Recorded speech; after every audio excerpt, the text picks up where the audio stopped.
আচ্ছা, এই কালির কথা কার কার মনে আছে? এই যে আমার হাতে কালির বর্তমান অবস্থা। 1 নম্বর জিনিস মনে হয় একেই বলে।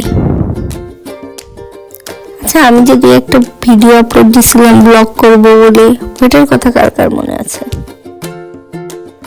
আর আপনারা যে আমার ভিডিও দেখতে এত পছন্দ করেন, এটা তো কমেন্টে বলেন না। হাতে যখন এখনো কালি আছে, তো আমি আজকে আমার ভোটের দিনের ব্লগ আপলোড করব। জানি জানি জানি বহুত দেরি হয়ে গেছে, কিন্তু থোড়েই না আমার ব্লগ দেখার জন্য আপনারা খুব আক্ষেপ করে অপেক্ষা করে বসে আছে। এটা আমার ভোট কেন্দ্র ছিল, আর ওই যে দূরে আমার বাড়ির পাবলিকগুলো বসে আছে। তারা এতটাই এক্সাইটেড যে আমাকে না নিয়ে সকাল সকাল ভোট দেওয়ার জন্য চলে আসছে, যদিও তারা এখানকার কেউ ভোটার না। তার মধ্যে আমি একা একাই আসছি, এসে আমার ভোট দেওয়া হয়ে গেছে। আর এই যে আমার দাদি, অতি উৎসুক মানুষ, সে খুব খুশি ভোট দিতে পেয়ে এবং সে দেখাচ্ছে। তারপর সবাই ভোট দেওয়া হয়ে গেলে আমরা চলে যাই সকালের নাস্তা করতে। জাতীয় ছুটিটা আমাদের রান্নাঘর পর্যন্ত পৌঁছে গেছে, তাই আমরা এখান থেকে নাস্তা করে যাই।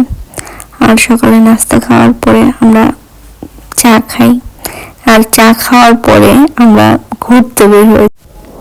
এরপর আমরা অনেক জায়গায় ঘুরতে যাই। আর এই সুন্দর জায়গাটাই আমি আগেও একবার এসেছিলাম আমার এসএসসি পরীক্ষার শেষ দিন, যেহেতু আমার কেন্দ্র ছিল হাই স্কুল। তারপর আমরা দেখলাম নদীর পরে খুব সুন্দর শাক হয়ে আছে।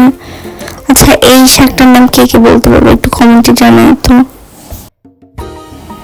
এত সুন্দর একটা জায়গা, অথচ আমি কোটচাঁদপুরের মানুষও আসি না এখানে। মানে আমার এই জায়গাটা এত ভালো লাগছিল ওই দিন। আর বাঁশবাগানের মতো দেখতে এই জায়গাটা হচ্ছে আইডি বাগান।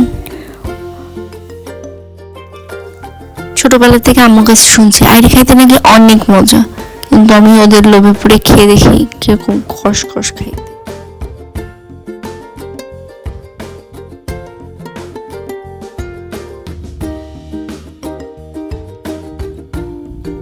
তারপর ওইখান থেকে আমরা বাজারে চলে আসি। ওই দিন বাজার একদম পুরো ফাঁকা ছিল। আর তারপর আমরা তাড়াতাড়ি বাসায় চলে যাই, কারণ বাসা থেকে আবার ফুপুর বাসায় ঘুরতে যাব, আমাদের গ্রামের বাসায় যাব। এই জন্য এটা হচ্ছে কাকমারি বাউর। এই তো তারপর আমরা ফুপুর বাসায় চলে আসি। আর এসে এখানে অর্পণকে আমরা বোঝাচ্ছিলাম যে ওই দিন যেহেতু রাস্তায় গাড়ি ঘোড়া চলাচল নিষেধ ছিল, তো আমরা সাথে করে গরিবের মানে লো বাজেটের একটা র্যাব নিয়ে ঘুরে বেড়াচ্ছি। তো তারপরে এখানে এসে সবাই খাওয়া দাওয়ায় ব্যস্ত হয়ে গেছিল, আর সবাই ভোট নিয়ে আলোচনা করছিল। আঙ্কেল বোঝাচ্ছিল না ভোট বা হ্যাঁ ভোটটা আসলে কি। তো এখানে এসে আমি আমার একটা ফেভারিট খাবার দেখে খাওয়া শুরু করে দিই, সেটা হচ্ছে চিটা রুটি। চিটা রুটি আমার খুব বেশি প্রিয়। এরপর বিকালে আমরা আবার একটু ঘুরতে যাই গ্রামের দিকে।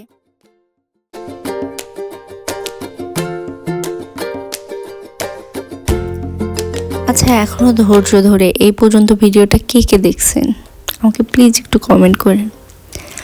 আসলে ভিডিও বানানোটা অতটা কঠিন কাজ না, কিন্তু এই যে বকবক করে না, এটা খুব খারাপ কাজ, মানে খুবই কষ্টের কাজ।